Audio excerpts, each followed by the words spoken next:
Kaya sabi ni Umar, wa khuz min sihhatika limaradik.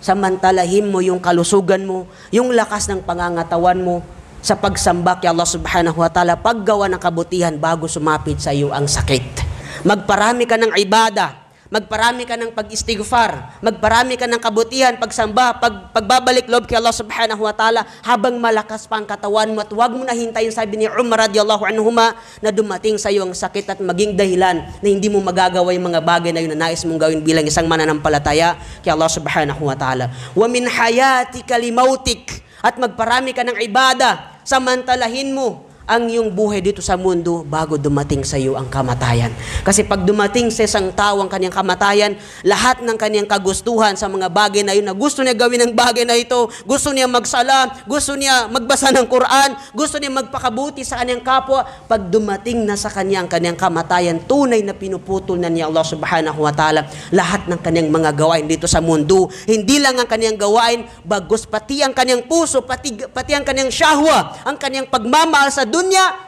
ay puputulin na rin ni Allah subhanahu wa ta'ala dahil nandun na siya sa oras na unti-unti nang ipaparamdam sa kanya ni Allah subhanahu wa ta'ala ang gantimpala ng kanyang gawain noong siya ay nabubuhay dito sa mundo.